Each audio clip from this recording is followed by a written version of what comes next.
Censoring the facts turns our children into idiots. They claim it's for our safety. I'll tell you what it really is. Removing information that empowers all the citizens. The truth doesn't damage points of view that are legitimate. They're trying to change amen to amen and win.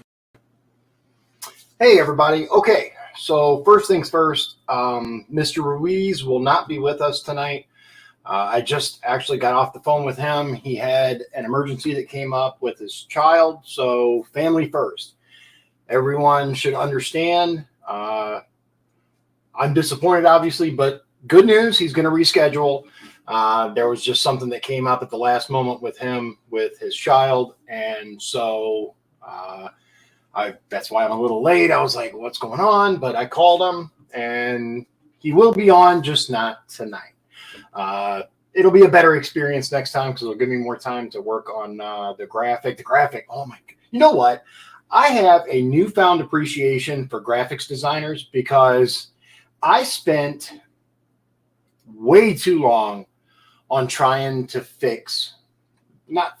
trying to take the blank graphic that I was given, make a certain area transparent, put the photo in there, and it was just good. So to recap, for those of you that are just joining us, Mr. Ruiz is not going to be on tonight, but he will be rescheduled. He had a last-minute emergency. I also was told that there is a certain individual that is dropping out of the race. They will not be on either. It's a future interview that I had. I haven't announced it yet, so not a huge deal. Now that that's out of the way, I want to tell you a couple of things. First of all, I don't know if you guys are aware, but I talked about this the other night with the other gentleman that I had. You know the debt clock, right? You guys familiar with it? It's usdebtclock.org, right? $30.3 trillion. It's absolutely mind-blowing. And it's very sickening. I don't even know what to say other than we desperately need to get some people in office that are going to change the course of this country, man. It's so bizarre. It's so frustrating. Anyway. Yeah, so Jack's like, yeah, 5-minute project. Right, for you, it's a 5-minute project. He's talking about the graphics. He is exceptional, by the way, and has been very, very instrumental in the past. I'm trying to learn how to do it myself so that I don't have to constantly bother people and be like, hey, can you do this? Can you do that? Can you fix this? Can you fix that? Now, the good news is I was finally able to figure out how to take it and add transparency on the part that I wanted. I figured that out. The bad news is it took me way too long to figure out how to do that. I use a program called GIMP, and it is just, it's very, very deep. There's a lot of options on it. I don't know if you guys are familiar with it. Look it up. There are tons of options on GIMP. And the menu is like overwhelming. There's just so many options, so many things that you can do. Yeah. So here's what we're going to do. Since you guys are here, please don't leave. What questions would you like asked for the people that are coming on? We're going to have more U.S. congressional candidates coming on. We're going to have candidates for sheriff. We're going to have candidates for the state house. Hopefully more. Let's see. Jack says, sometimes it's faster to subtract. A race usually leaves it in a transparent area. I tried a race. It did not leave it transparent for some reason. I don't know if I was using the wrong settings, but Sean says that one of the things he could disagree with Trump about, and I assume he's talking about the national debt, the budget. No one seems to be taking this seriously. At least anyone, we are, right? We're talking about it. But the people that actually make the decisions, the people that are actually paid to legislate, to come up with a budget, to stick to it, none of these people seem to actually care that we are so ridiculously in debt. Let me see it. me get this back up here because I want to touch a little bit more on it. So you have up here the U.S. national debt, right? $30.3 trillion. The debt per citizen, that's how, the debt divided by each person in the United States, citizen of the United States. $91,077. So each of you and me, my share of the debt of the United States is $91,000, right? Your children as well, your babies. Debt per taxpayer, though, right? People that actually pay taxes like you and I, $241,611. I don't have anything worth $241,000. I'm not worth $241,000. I would have to sell multiple body parts to be worth $241,611. And it's even worse because as you leave it, you'll see it slowly tick up, right? If we wait long enough, this will go to 241,612. I mean, the number's jumping so fast. 500,000, right? 550,000, 600,000. Anyway, I don't know if you guys can hear. I have one of my cats that's outside the door. I kicked all the cats out because they like to jump up on the chair, and I want to be serious for this interview and have a good job. And he's out there crying, I want in. If there's a particular question now, Sean, this is my my executive editor here, content creator gentleman. He has an excellent list of questions for the candidates. But if you guys can think of other questions that you would like asked, if you watch, do me a favor, go back and watch the show where we had Mr. Martin Lucas on, see the questions that we asked him. Let me know if you can think of more interesting or better questions or whatever. So Sean says, when the Federal Reserve raises interest rates, the debt will go up faster. You're absolutely right. And that is actually a big part of the housing market right now. The housing market is just mind-boggling. A house next door to mine, right? Sold for $90,000. Now, this is a neighborhood. Some of you guys know where I live, some don't. I live right by Trail Creek in Michigan City. It's a HUD neighborhood, right? It was built in the 70s. These were starter homes. These were, in the 80s and 90s, they would have been $30,000 houses. $90,000 for a house that realistically should be no more than $50,000. Watching the houses go up on the market and then get sold like that for more than they're listed for blows my mind. Apparently there's a huge investor from Wall Street that are just constantly pumping. Oh yeah, don't get me wrong. I understand that's still very cheap. A $90,000 house, especially when you're comparing, out in Hobart or Valpo or something like that. That's a cheap house, but it is a cheap house. I mean, it's a starter home. It's mind blowing. So there's a couple of things that I wanted to touch on with you guys.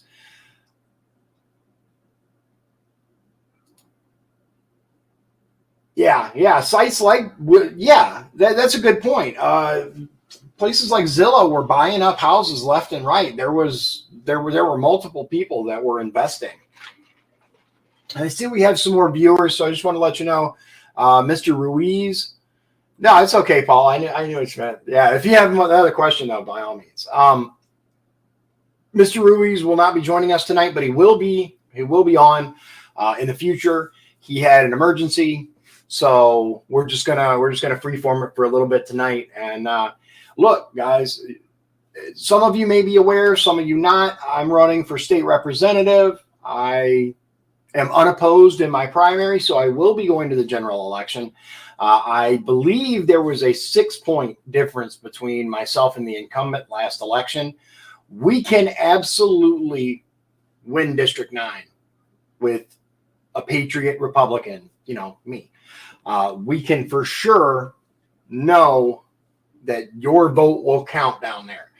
I'm not going to badmouth my opponent. I'm not going to say anything bad about them as a person because I don't know them as a person. But what I will say is I do not feel represented. So you guys can help. I hope you will. But also, as all of you should know by now, the regular viewers anyway, my wife, Liz, is running for commissioner of LaPorte County. And if you guys don't know what a commissioner is, don't feel bad because I wasn't sure when, before I got into politics and stuff. I just thought they were this weird board that, ruled on stuff. They're like the president, but there's 3 of them.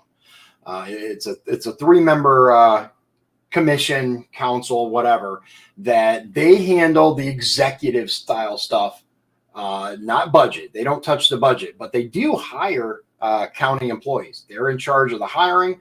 It's odd. It's a little strange, but the more you look into it, and the more you understand the difference between the commissioners and the council, because the council is who actually handles the budget. They send funding for stuff and do stuff like that. Absolutely, Paul. Make sure you get a sign. I got some. I just haven't started putting them out yet because the primary.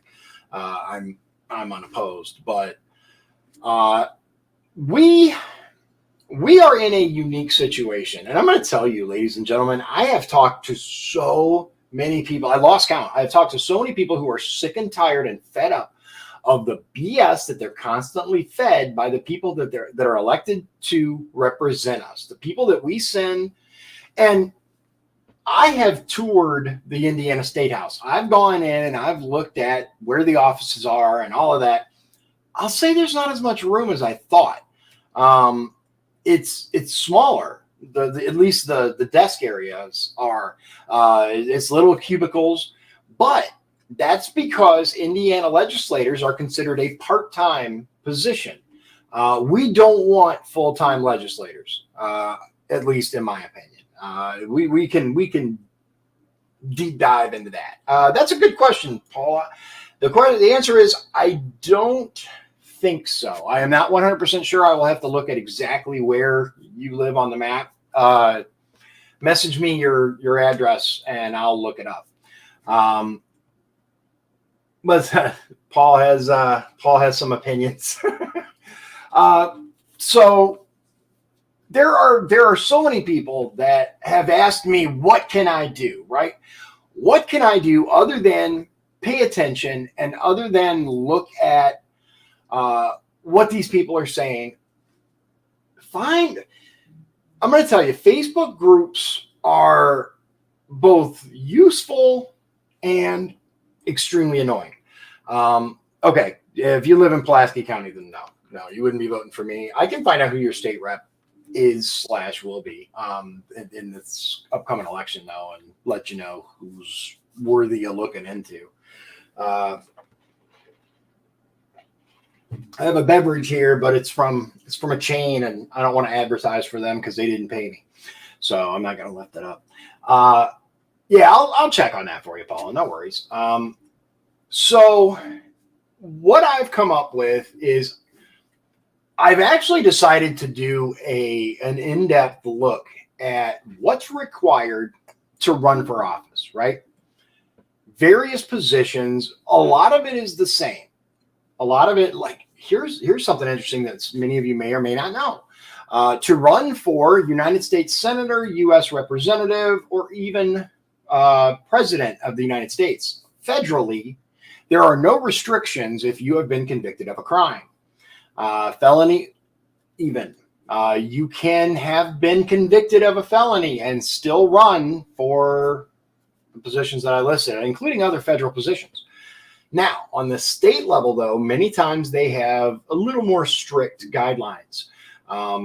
Certain state positions require that you not have any felony convictions, which I'm not sure how I feel about that. On the one hand, I agree. If you can't even if you can't even not break the law as a citizen, how are we supposed to trust you as part of the government? But That said, if we're going to continue to punish people after they serve their sentence, then maybe the sentences need to be shorter, because there are instances where being convicted of any crime, but especially felonies, automatically keeps you out of certain positions. It keeps you from doing certain stuff. It keeps you, excuse me, I got to adjust here for a minute. One of those things is there are other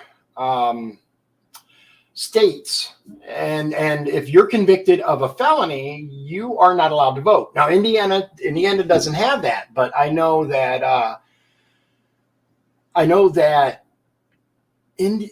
Alabama, I believe that's the case, and possibly Louisiana. Indiana, though, I found out that's not the case. Even if you've had a felony, you can still vote. Do you think it's right to take someone's right to vote just because they made a mistake? And I'm not talking about charged with a crime. I'm talking about convicted in a court of their peers, serve their time, they get out. Now they can't vote. Now, there are certain crimes that I think I might go, especially those involving children, sickos. But if we're going to completely change the course of someone's life, should we revisit things like sentencing, things like the conditions? Because when you're in prison, you're not there to have fun. I mean, it's not a particularly welcoming environment. Let's see. Paula says, what's your take on what happened with the Second Amendment? What do you mean? Can you be more specific? I can tell you that me personally, they are. Here's the thing. Sean says when they're incarcerated, they shouldn't be allowed to vote. Okay. So just while they're incarcerated or after they leave? Because remember that people in jail, most of them have not been convicted of anything. They've been accused, but they have not been convicted. We already have what I consider to be both the greatest criminal justice system in the world, but still very flawed. Oh, are you talking about lawful carry, the constitutional carry bill that went to the governor's desk? Have you guys heard? Has he signed it? I have not heard anything yet. I got my fingers crossed. I'm all for it. You guys should know. Anyone who watches me with any degree of regularity is very familiar with my stance on the Second Amendment. I mean, this is on the back of my truck. Whoops, that's the wrong one. Okay, hold on. There we go. There. This is right on my back window. I'm a firm believer in people's right to defend themselves. I know he has a while. I was just curious. Okay, yeah, that was what Paula was talking about. All right. You know what? I honestly think that right now, Governor Holcomb is thinking, okay, if I do this, what's going to happen? If I do that, what's going to happen? He has to know, like, the governor's veto in Indiana is mostly a symbolic gesture, because if you guys want to learn about why the governor's power is limited, I had Austin Bonta on the show, and it was fascinating how little power the governor has as compared to some other states. All you need, okay, so bill passes, the House and the Senate gets sent to the governor's desk. Governor can revoke it, veto it, or approve it, right? Sign it into law.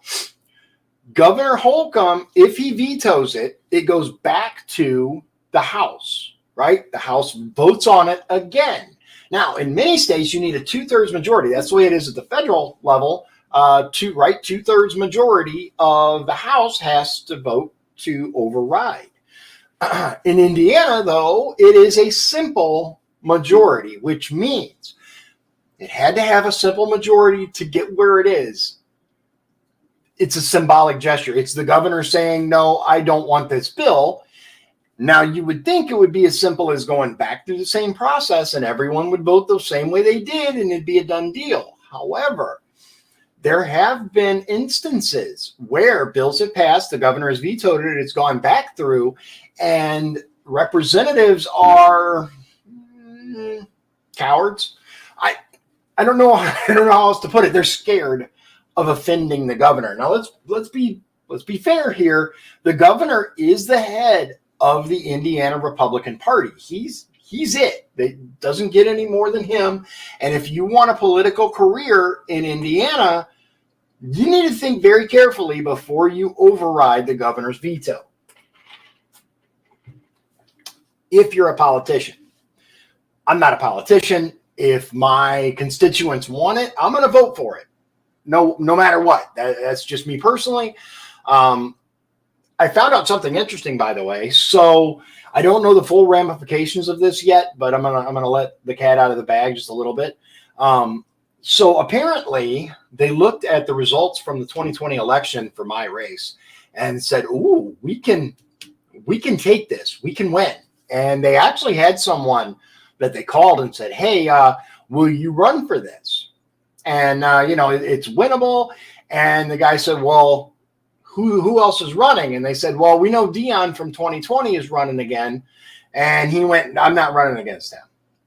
Now, either that's, yay, I'm cool, so they like me, this person, not the state, because the state party wanted to run somebody against me. But, which, you know what? That tells me what I need to know about them.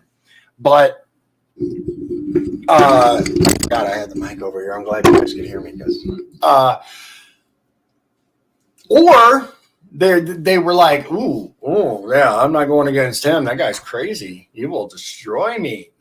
I don't think it was that, but it does. It could be a positive thing, or it could be something else. That what I have spoken at length about the way I feel about Governor Eric Holcomb. I will say I know some people who know him personally, and they have said as a person, he is a phenomenal person. He's nice. He does a lot with charities. He does this. He does that. Me personally, what I've seen is he is getting bad advice and acting on advice that I believe he should not be acting on. So that's a good question. Paul asked, "Is this state or your county party going to help you any?" Okay. So since I'm unopposed in the primary, I will tell you that the county party has helped me. They have shared my stuff. They have kind of talked me up a little bit. Now I have been much more involved in the party since I ran in 2020. I am an official precinct committee person. I am running for delegate, which I want to talk to you guys about delegate. First of all, does anybody out there know what a precinct committee person is? It is actually the person that is supposed to walk with candidates in their neighborhood, right? So like my precinct is the area around my house, several blocks. And I'm supposed to know my neighbors and know, who's positive towards Republicans and who's like, get off my lawn.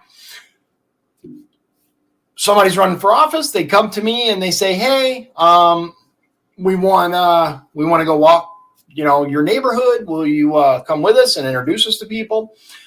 Yeah, absolutely. That's what a precinct committee person is. The other thing that they do that's more important is they vote for party rules, procedures, the county party chairman, secretary, the officers. They vote for that every couple of years. I think it's every 4, possibly. Then there's something called a delegate. Now, as you may or may not know, Attorney General, Secretary of State, there are a couple of other ones. I can't think of them off the top of my head right now, but there are several positions that won't even appear on your ballot in the primary. Those are called delegate positions. And what those are is, for example, the AG we had in 2020, this year is going to be Secretary of State. There's more, but Secretary of State is kind of the big one right now. Secretary of State will be voted on. There's multiple people running in the Republican primary. Only delegates get to vote for that. Delegates will go to the convention down in Indianapolis if they're elected. I'll be on. If you see me on your ballot, make sure you check yes for every single thing I'm running for. Don't just say, oh, I voted for him for that. Forget him. Usually people need to be appointed to, auditor. That's another one. Thank you, Paul. My mind kind of blanked out for a minute. Usually there are more delegate positions than people running for delegate positions. But this year, it's a different story. There is a groundswell of people that are running for delegate, that are running for different things, and they have put their name on the ballot. And so this time, we actually, I might not get to be a delegate, which I'm just going to say would really, really suck, because 2020's delegate convention was virtual. It was crap. It was garbage. All we did was watch some people talk on a screen. We watched YouTube videos. That's what we did. We watched YouTube videos, and then we had a mail-in ballot that we filled out. That's how Rokita ended up as the Attorney General. He was running against Curtis Hill and a few other people. I had a couple of them on the show. It was interesting. Put it this way, nobody was surprised when Rokita won, but not everyone voted for Rokita, and there were some questions. But that aside, usually it's done live. You vote, you put it in, they read the results, and it's the ranked voting system that people have talked about before. They use that. They use that. So, like, if your person you voted, rank 1, 2, 3, 4, as you go down the list, like, let's say, candidate A only got 6 votes. The next one got 100, 200, 300, right? 6 votes drops off until a candidate has 51% of the votes, right? Then that person wins and moves on to the next phase. So we are just voting. RCVI or whatever it is, the ranked voting. I forget the full name of it, but you probably know, Paul. Which is kind of funny. I'm going to tell you, it's kind of interesting that the party, I think the Democrats do the same thing. It's kind of interesting that the parties use that for their internal stuff, but don't want you to have it. Give that a little thought. Yeah. That's what I was just saying. Yeah, I actually got that out before you popped out, though. So, but yeah, they use RCV within the party, but you and I can't use it at the ballot box because who knows? Now, that said, we'll see what happens. But Liz and I both are running for delegate because we want to be wined and dined. My understanding, anyway, I haven't actually gone to this before, but my understanding is the candidates have these rooms, right? The hospitality suites. And you go into these rooms and you get free food, and they wine and dine you and basically try to buy your vote with shrimp. I don't know. But we just want to enjoy the evening, go down there, have some fun, because like I said, this last time was just garbage. It just was like, what? Internet based? No. That said, though, we'll see. Fingers crossed. I'm really hoping that it's something right? They want to buy my vote. It better be lobster, not just shrimp, right? Shrimp and toast. A little wedge, some weird toast with a little bit of lobster bisque on it. No, they had like when I went down to Congress of Counties, which is basically this boot camp for candidates. This was in 2019, I think, and maybe the beginning of 2020. But Congress of Counties was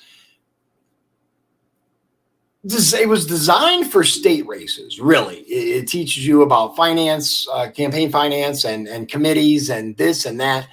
And at the time, I was running for U.S. Congress, so a lot of the stuff didn't apply. But what they did have, the attorney general candidates had their hospitality suites out at that time, and so did a couple other ones. It wasn't bad. I mean, it was nice. They had some nice stuff, free drinks, etc. But I mean, you guys got to step your game up. I'm not some easily bought lawmaker. I'm an average citizen. I need more than a 6-pack. Come on, guys. I'm just kidding. So May 3rd is the day to remember. May 3rd, 2022 is the primary election. And unfortunately in Indiana, you have to pull a Republican ballot in order to vote for the Republican primary candidates. It is a packed race for first district. I tell you, I'm going to be watching this very, very closely because we have some very interesting names in the first district. I'm not going to tell you guys my favorite until after I do all the interviews because I may change my mind, honestly. So far, I'm the favorite just because of name recognition is Mark Leyva. I don't have anything against Leyva as a person.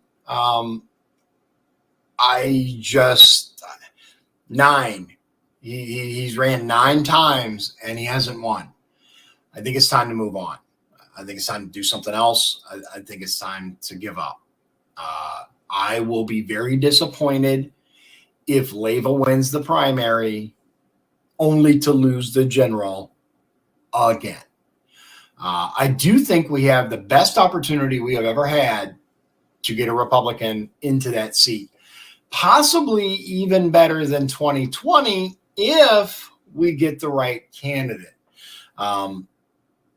Because even with the Trump wave and the red wave, the red tsunami, whatever you want to call it, in 2020, it wasn't enough to get Leyva past Mervan. Now, Mervan has voted for pretty much almost every un-American thing you can think of since he's gotten into office. He's voted for Build Back Broker. He's voted for all kinds of stuff. Now, this is a guy that actually had the steel mills endorse him. Wow. Paula, funny you should say that. So listen to this. This is actually really interesting. So McDermott, right? McDermott is not running for U.S. Congress. He is running for U.S. Senate this time. He is going to be against Todd Young in the general election because he successfully got everyone else running against him in the primary thrown off the ballot.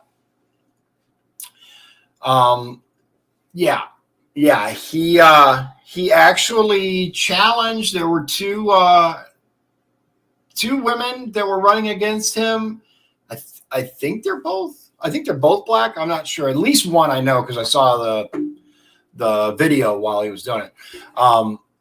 I think both though, and he challenged both of their applications and claimed that the signatures didn't pass muster or whatever. So he successfully got 2 women thrown off the ballot against him, and he will be up again. Look, the sad reality, the other thing is Todd Young got the Republican running against him thrown off the ballot as well.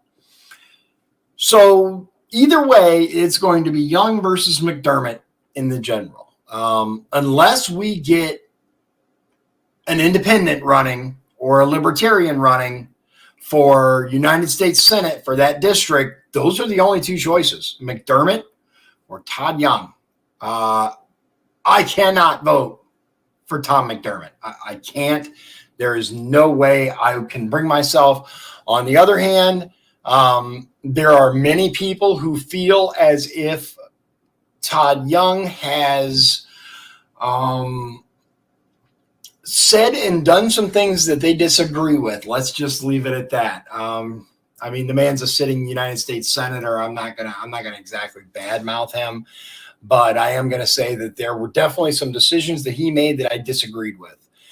He did not fight when I think he should have, and he rolled over. There was also an encounter with some Republican supporters, I believe Trump supporters, but there was an encounter when he basically told them that he didn't care what they said or did. It was pretty embarrassing for him, in my opinion.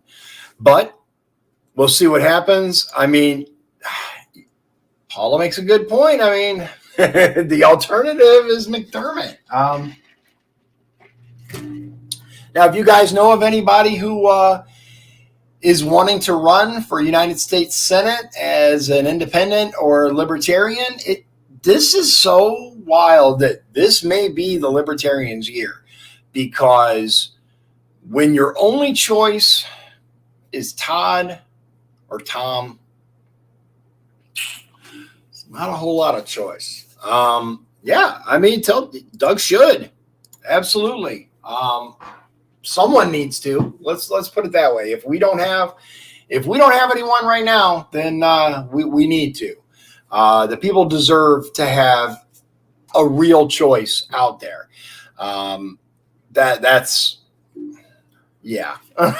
there's not much of a choice. There was a gentleman who put his name on the ballot for United States Senator for the Republican primary, and something about he sent the stuff in, but it was so close time-wise. There were a couple of signatures that couldn't be verified. So, okay. James who? Tell us all. Paul says James has been out since 21 talking to people. Tell the viewers who we're talking about, Paul, which, by the way, I'm trying to get on the show. Anybody, if you know of someone running for office in really, I guess, Lake, Porter, LaPorte counties. There you go. Okay. James Siniak for U.S. Senate. He is running libertarian for United States Senate. He will be on the ballot opposite, McDermott or, yeah, it is very late in the game. Young on this side, McDermott on this side, and you got Siniak in the middle. It is very late in the game. I think Doug would be great at it. But it is very late in the game. So Mike Braun's going to be up for re-election here in a couple of years. So something to think about. As a matter of fact, Braun will be up with the presidential election in 2024. So I don't know how you guys feel about Mike Braun, but this was the guy that went on Tucker Carlson and talked about how BLM was a good thing. Oh yeah, and that's another thing. Let's not right. I completely understand. If he had the cash to do it, he would. Let's not pretend. Running for United States Senate is one of the most expensive races out there. It is more than Congress, more in some ways more than president. It is a ridiculously expensive race, and it takes millions of dollars. As a matter of fact, let's look it up. Let's see exactly how much it costs. Here. Let's see what the great and almighty robot overlord Google has to say. How much does it cost to run for Senate? for a U.S. Senate seat. Here we go.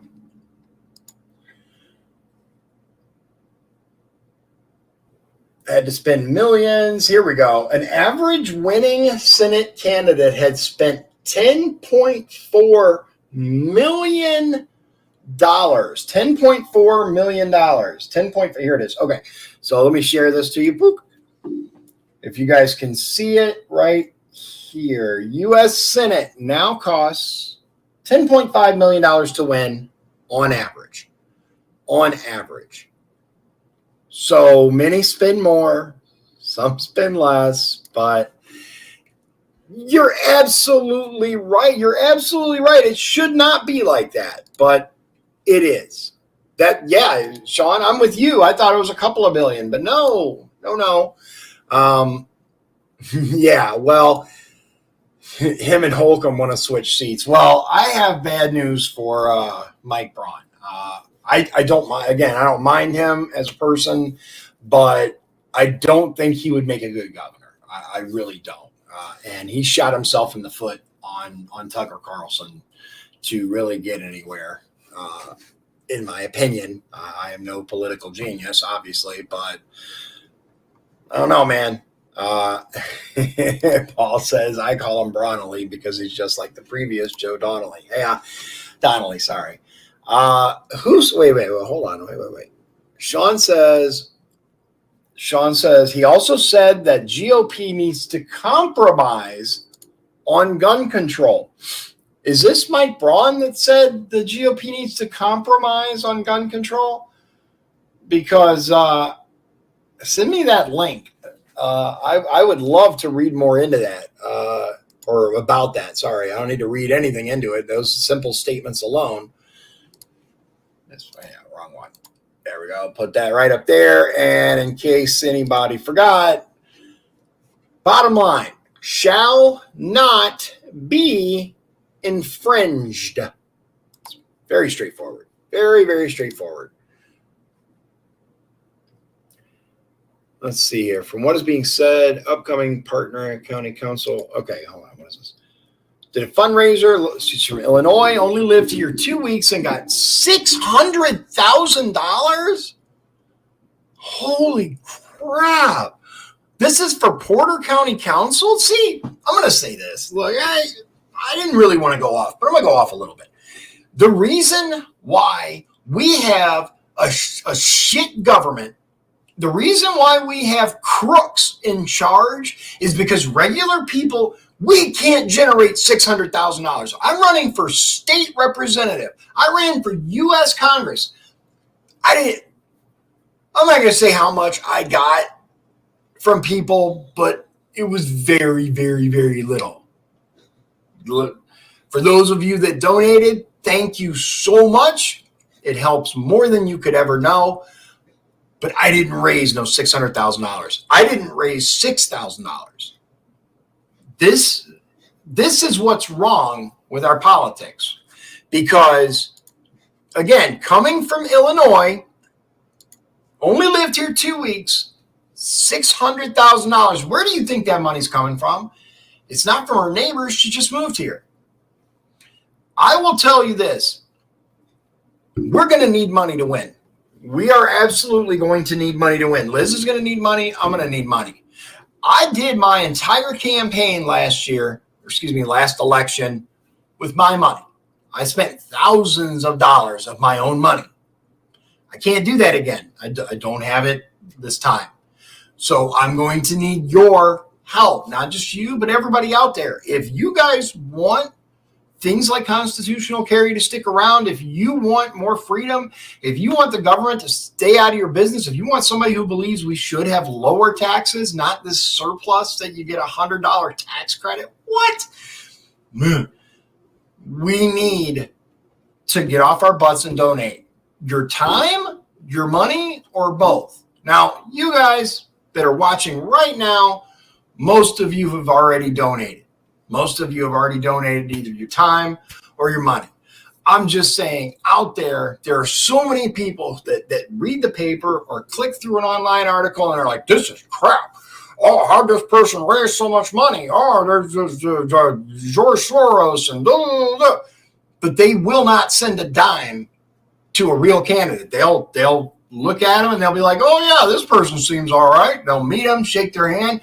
Oh yeah, they'll vote for them in the voting booth, but they will not send them a check. They will not go online and donate. And look, it would be really, really nice if we didn't need that, if we didn't need to donate to people, if we didn't need to get our government cleaned up, but we do.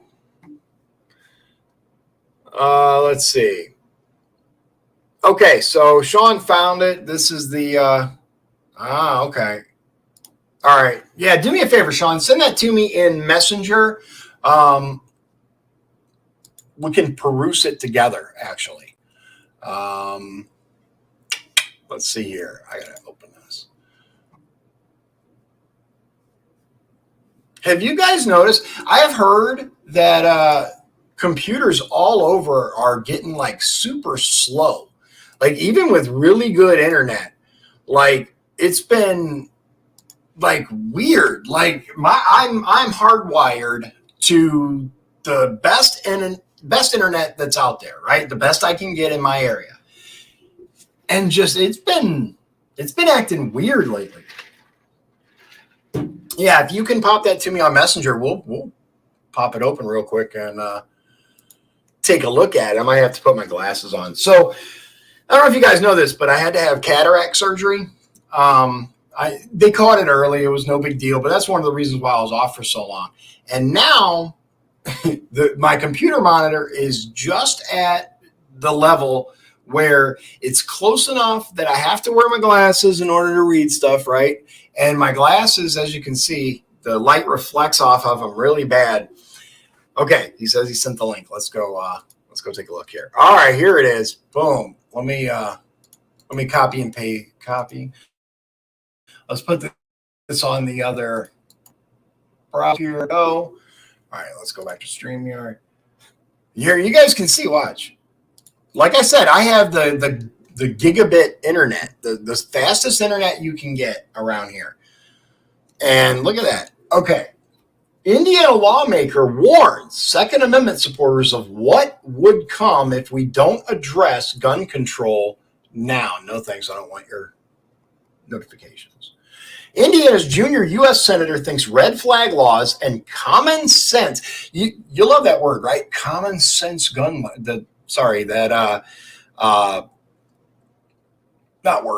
Common sense gun legislation or common sense gun laws. Common sense according to whom? It's a catchphrase. It's a gotcha.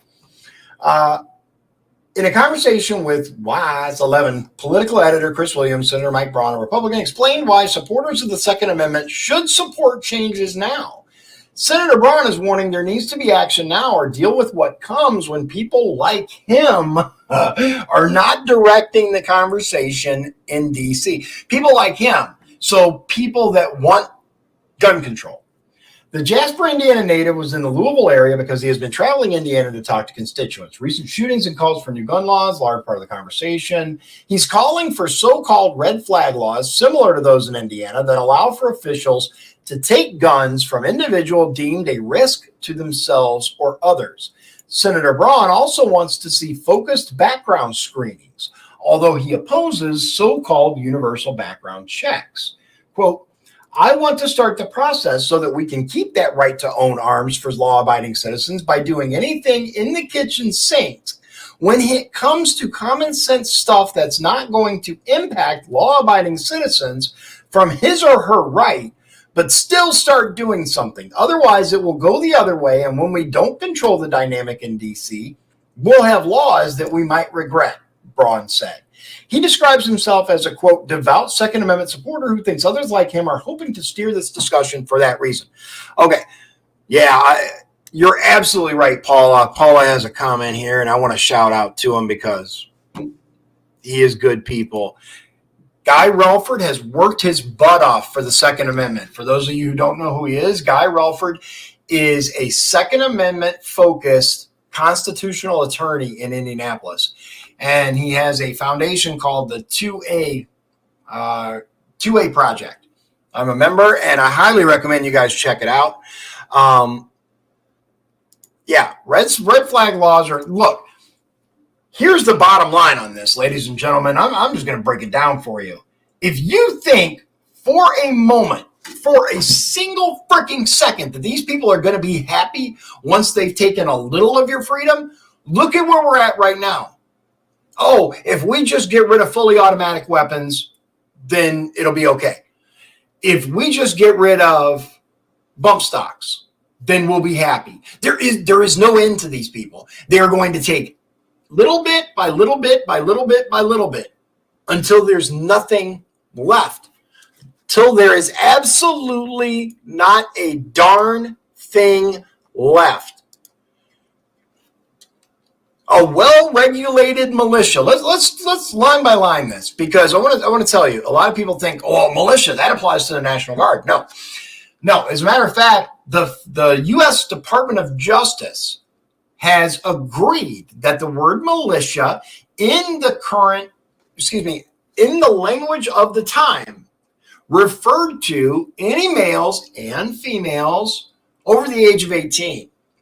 Any citizen, basically. Any citizen of the United States.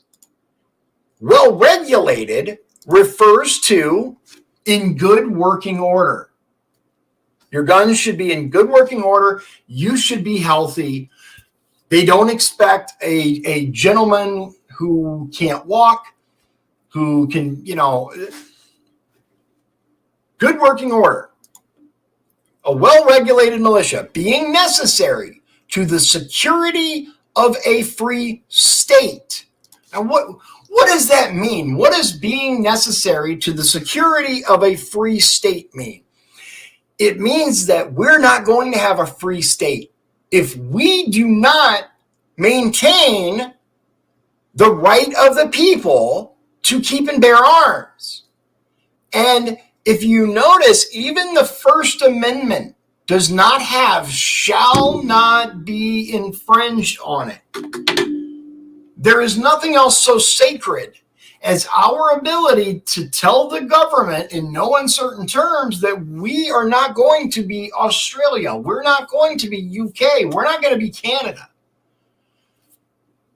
Look, regardless of how you feel about the coronavirus epidemic, regardless of how you feel about it, we can all look at what's going on in various countries and know that's what could happen here. If it wasn't for your and my ability to tell the government in no uncertain terms, we will not have it. I absolutely agree, Sean. We have enough. Let's see. Yeah, and this is absolutely true. Paula says, baby's mama mad at you. She can call in a bogus call, and now there goes your firearm. I actually had a gentleman that faced a very similar situation to that. He was going to come on the show, but then his attorney actually advised him not to, which I get. Hopefully, once everything's done and all the court cases processed and fixed, that he'll still come on. But yeah, look at California and New York. Do you think they'll stop? They won't stop. That will be federal if they get the way, right? Militia is the people. Militia are the citizens of this country. And you're absolutely right, Paul. That's why we still exist free from a king and why we will continue to do so. And with that, I'm gonna wrap it up. It's been almost an hour. Once I get going, right, it's hard to shut me up. Thanks everybody for coming out, though, tuning in and listening to me discuss the current events. I missed you guys, I really did. But I got my.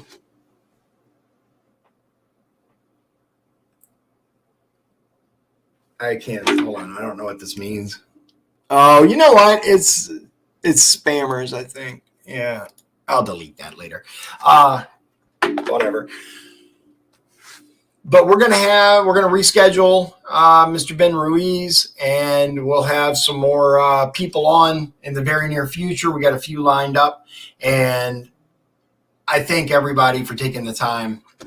Stay tuned. I'll see you all again very, very soon. God bless you, God bless Indiana, and God bless the United States of America and the Second Amendment.